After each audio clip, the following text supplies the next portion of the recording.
Hey guys, welcome to Black Ambassadors of Change. Welcome back. We took a week or so off, and this week we have a great episode. As you well know, June is Black History Month. It's also Caribbean American History Month. So we have a special program for you today. We're going to combine both aspects and bring you a phenomenal cultural explosion of information. Black Ambassadors of Change is back, baby. Stay tuned. Tell your friends, your family. Don't forget to like, share, subscribe. See you soon. Hey guys, welcome back to Black Ambassadors of Change. Don't forget to like, share, subscribe. We have a great video for you today. We're going to talk a little bit about the history of hip hop and how Caribbean Americans had a big influence on hip hop from the beginning, and it's a confluence of cultures between Caribbean and African American cultures. In the Caribbean, it's segmented even more between the Latin and the English-speaking Caribbean and the African American community coming together in New York to make a beautiful thing called hip hop. So stay tuned, take a look, and don't forget to like, share, subscribe, guys. See you soon.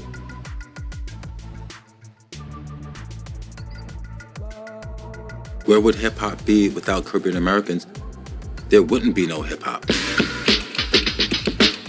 There's a deep connection between the islands and a lot of the artists. The early 90s was a very dope time for hip hop and reggae. And now, with this new generation, it's coming full circle.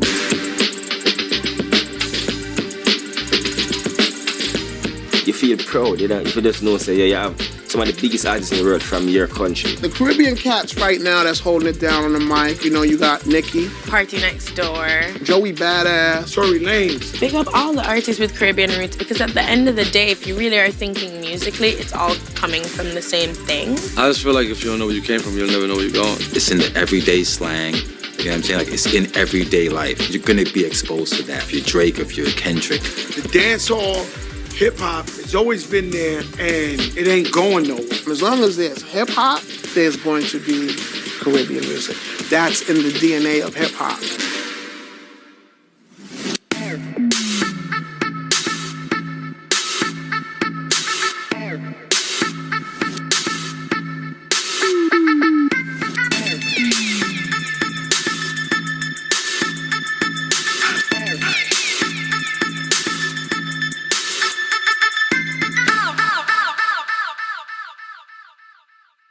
What's good, y'all? I am Doug E. Fresh. Been doing hip hop a long time. The originator of the beatbox. Check it out. My family is from Barbados and Trinidad, and over the years of me growing up, I would always go into Barbados and spend a lot of time down there with my family. When it came into the world of hip hop, there was a lot of guys from the Caribbean, but a lot of people didn't really want to associate themselves with the Caribbean and also do hip hop. You know what I'm saying? When your family was from the West Indies, it was a little bit of a different thing. They would call you, you know, go get coconuts, you know what I mean? But when I got into hip hop, it was an important piece of who I am and my culture. Right, let's just keep it up to date, Let's keep it up to date. Many years, you know what I'm saying? From the living room. Growing up in the Bronx was like, you know, invented hip hop. You would be playing softball, whatever, and around 6 o'clock when the sun was about to set, 7 o'clock, you would just hear like echoes off the walls. And everybody would drop their ball, their bat, whatever the case was, and just walk towards the sound. And then when you walk over there, it's the jam. I first gravitated towards hip hop. My older brother started letting me hear tapes of Grandmaster Flash and the Furious Five.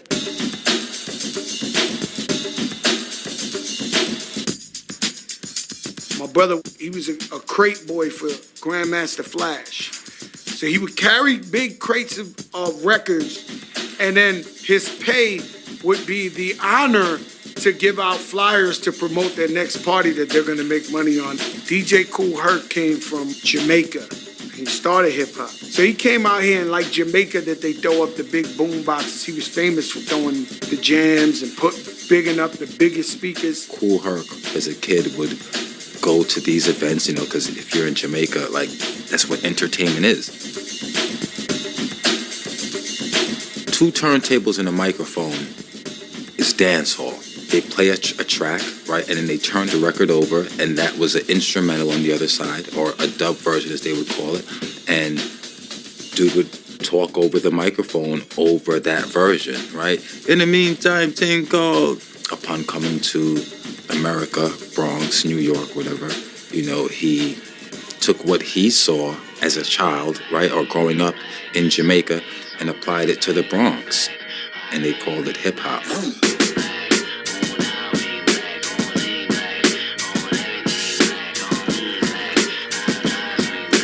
Started in 1520 Cedric Avenue, parallel to the Major Deegan Highway.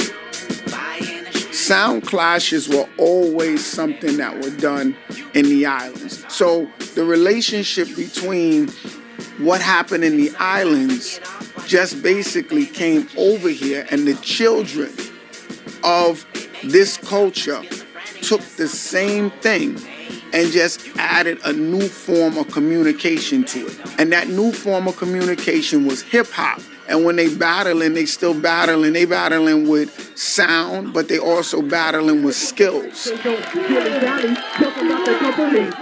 rally, check it out, y'all. You don't quit.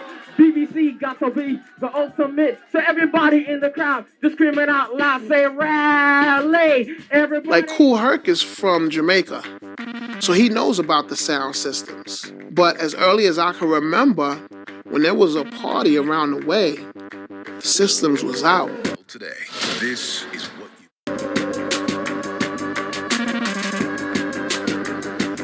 Like I said, I'm from Bushwick, Brooklyn.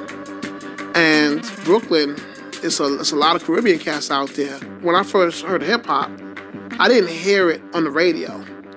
This was like the 70s. The Caribbean cats bought the sound systems. I grew up listening to Yellow Man, you know, Bob Marley, Jimmy Cliff. So they spiritually have an effect on you. So once, you know, you start making music, you remember what you like. You like ska, you like this in it, you like that. So when you're putting it together, it kind of just automatically comes out. Gentlemen, what I want to do is take you down what I call memory lane. The beatbox is like the spirit.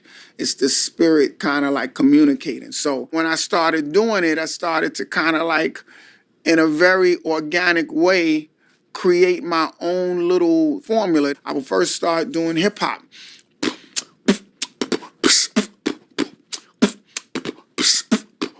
Then you had the DJ.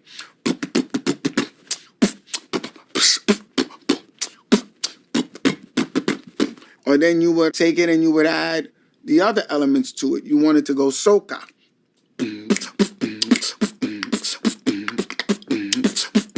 And then you would take it, and if you wanted to go reggae.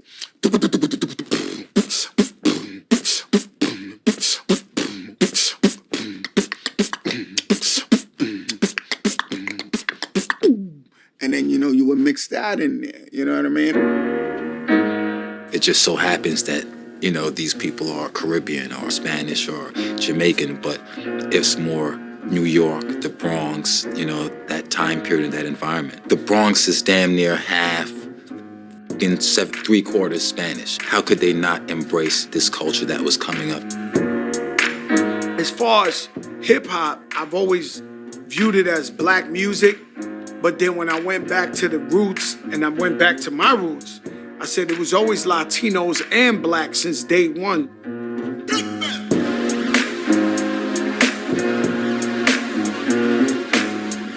So you're here tonight for a party called Rosie Perez, which is a labor of love that we put together. We started it really as a way to show love to Rosie. Rosie is somebody that really embodies New York Latino culture. You know, she's Puerto Rican, I'm Dominican, but, you know, kind of this idea of that mixture of Caribbean folks coming together, the mixture and the fact that we live side by side and create culture together, obviously with African American communities as well, is what gives New York all its flavor. The thing about hip hop that people don't really seem to understand is not like a black thing, it's a New York thing. And when hip hop started from the very beginning, you had Puerto Ricans there, side to side with the black folks. And it's a Caribbean thing, really. The graffiti arts, the b-boying, the MCing, and the DJ. I think in terms of the influence of Puerto Ricans and b-boying, it's just the flavor that we bring into dancing. Like a lot of the moves in b-boying, you see them back in the days of mambo and salsa and all these Latin rhythms, and they are being incorporated into hip-hop music. When we're talking about Crazy Legs and all these folks, the Rocksteady crew, he's always been a fixture in hip-hop, and Legs in particular is the most recognizable face in b-boy. Caribbean Latinos are a part of the diaspora, you know, like the only real difference, you know, between us is that we got dropped off from boats on different places, you know what I mean? But we all came over on slave ships, essentially.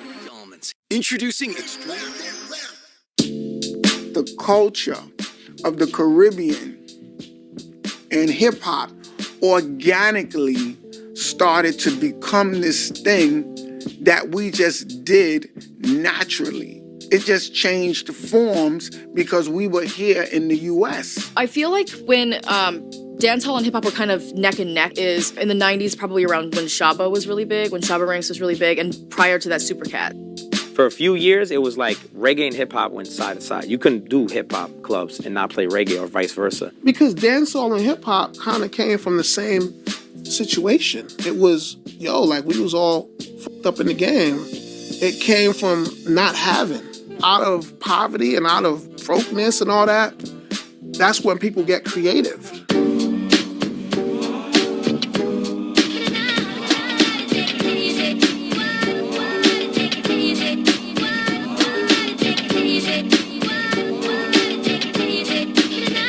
Wow, Mad Lion, Take It Easy. Ooh, kid. That was that joint, man. It was just one of those artists that kind of broke through culturally. I was there when KRS One, when they did the beat, and it's like, you heard this beat coming through, boom, bah, boom, boom, bah.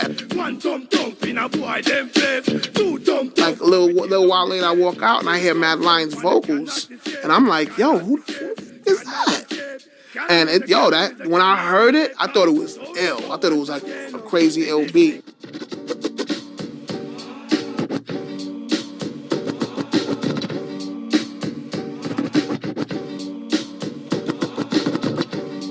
I went to the Take It Easy video. That was big for me because that was a big hit. Shout out Mad Lion for putting me in that video. That was one of the records I had to go like, look, I'm taking 2 of these. I don't care. When it comes in, I'm taking 2 promos. And I'm cutting that up at hot when I get on.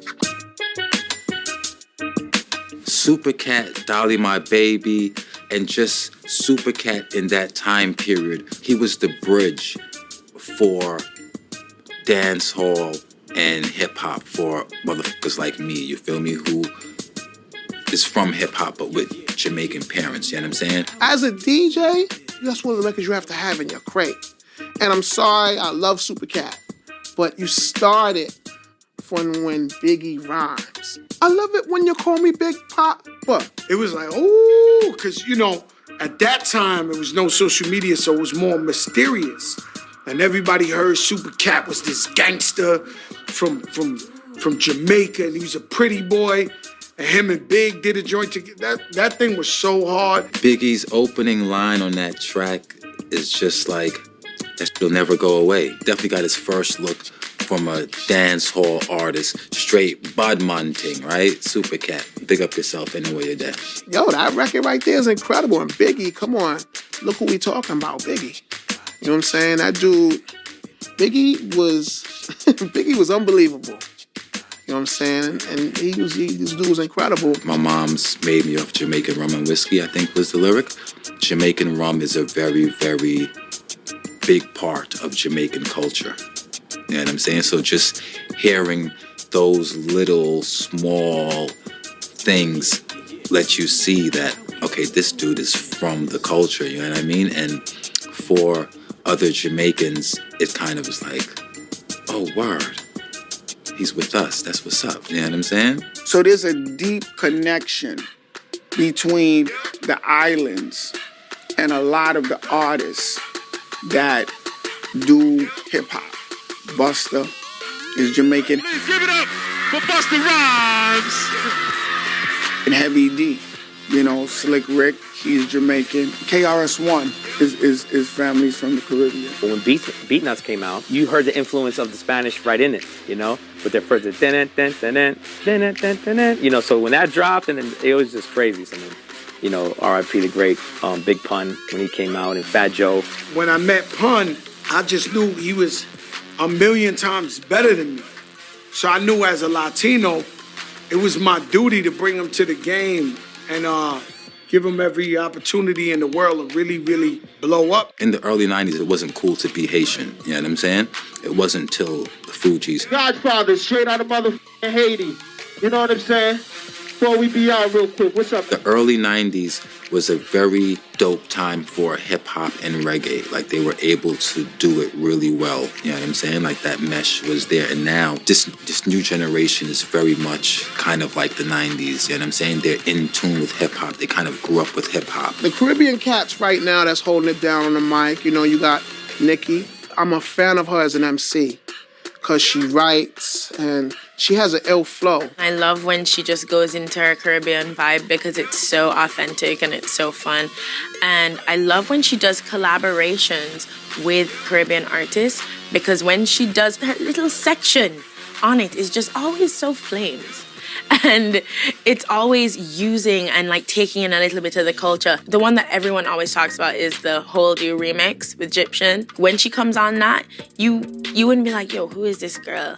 You'd be like, damn, like she's really killing it. Like she really knows. I mean, I started listening to Caribbean culture for a long time. That's why if you listen to my album, excuse my French, I had the song with Nicki, Freaks. That right there was like 2012. I did that before anybody started doing it. So when you see Nicki Minaj acknowledge that side of her family, you know, and that part of her base, it makes me very proud to see her do that because it's just one of them things where you looking at it and you going, yo, you understand what's going on. Party Next Door is responsible for a lot of this sound that we're hearing now with the Caribbean influence. He's responsible, and I think he's sick. He does it so well, and I think he's putting his mark on everything, and I love it. PND is a pretty good representation for Caribbean culture right now and pushing it into the pop sphere. Future was working with me out in Atlanta, and I met his family, and I didn't know that his family was from the Caribbean. I'm a big fan of Tory Lanez.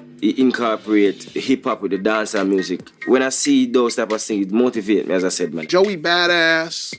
Come on, that dude is dope. He's one of the nice cats right now. Trinidad James is just a youth in silk. I remember when he came on the scene, he was looking different from everybody. That's what I know, you know what I mean? He had that swag, he had that pimp swag. I remember the first time I saw one of his videos, I was like, yo, who this man here? I like to bring entertainment to hip-hop. I don't put a limit on myself. Some of it has to do with being Caribbean. If I could speak on islanders in general, or people from the Caribbean, we really have a true appreciation for music. I'm from Trinidad. I was born in Trinidad, very proud to be Trinidadian. And I had to just realize, like, I had to go back to the little bit of roots that I had. Like, well, you know what? I haven't been back to Trinidad in so long because I was an illegal immigrant. So why not put on for my city, because that's what I want to get back to. But if you Google Trinidad James, Trinidad and Tobago also pops up. Think about the first time people started actually searching Trinidad James. Like, Trinidad what? Like, Trinidad, like, how you spell that? You know what I'm saying? That automatically drew attention to the island of Trinidad. I saw them treat me like a slave, can be black. Oh, if you feel money for pain, can be black. I saw them put me in a chain, can be black. How much now? Me go chain full of rocks. Kendrick working with Assassin was like a really, really big thing. The way I heard it was the beat was already there with Homeboy's hook on it, you know what I'm saying? But still, it's huge for the culture that someone like Kendrick is representing. When I hear Assassin under Kendrick Lamar, man, it's all thumbs up, man. He's not from a Caribbean background or anything, but he feels the music, you know what I mean? So I guess he got exposed to the music and he's like, yo, this is dope, and I think I need to try this. They actually love the culture. Like, people love it, and that's why they use it so much. That's why they go to Jamaica. So many videos last year were shot in Jamaica and like shot in the Caribbean and using that landscape because everyone wants a piece of it. They use it so much that people end up overlooking that it is actually a culture, and they kind of take it and it's like, oh yeah, we'll use that, but no one really knows. Like, the audience doesn't really know where it comes from or what's happening because no one says it. Whether it's hip hop, whether it's top 40 and pop music, you hear it in all the songs.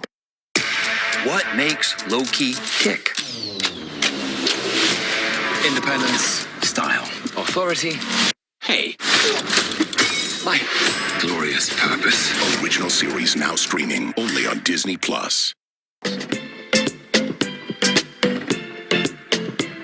Especially in hip hop, I mean, it feels like ever since Work with Drake came out with that sound, and Drake then went off and did one dance, and from that point it was like it's been back to back to back. You know, you almost to the point where you're just like another joint, another Caribbean sound of reggae. It's crazy, and Drake, you know, I'm thinking he's an honorary Jamaican at this point. Pun your head top and everything. Like, I'm thinking he's Jamaican. I'm not critical of Drake. He ain't talking to me. This is entertainment, B. This is entertainment. Let's not take this serious. If he want to talk with an accent on his records, let him do what the fuck he gonna do. Nah, if he came to my house and tried to do that, then I would feel offended. He takes from everybody and just puts it in a bowl and just mix it up. You know what I'm saying? And some of the Caribbean stuff that he's done is dope. The people that are not like hip-hop cats that are influenced by the culture, they have no idea what they're doing. They're just doing what's trendy. You remember back in the days, everybody had Jerry curls? Well, dreads became the new Jerry curls. A lot of people now, they don't know where a lot of the style and this culture is coming from. And I think it would be different if you had the originators of the culture, of the music, of the style, getting some sort of recognition where they could take that popularity that they've gained and actually build on that. But that's not happening, and I think that that's the root of the anger with the cultural appropriation. I'm totally fine with people using other cultures as long as they're respectful and they know. Your interests can change, but I don't think that dropping one thing and being like, all right, I'm done with that, I used all of it, it's fine, I'm on to this next thing, is really positive. I think that with sampling and appropriation in Caribbean culture, you don't look into it as much. I heard Justin Bieber's album, Purpose, and when I heard his singles or whatever, I was like, yo, I wonder if anybody else is hearing this.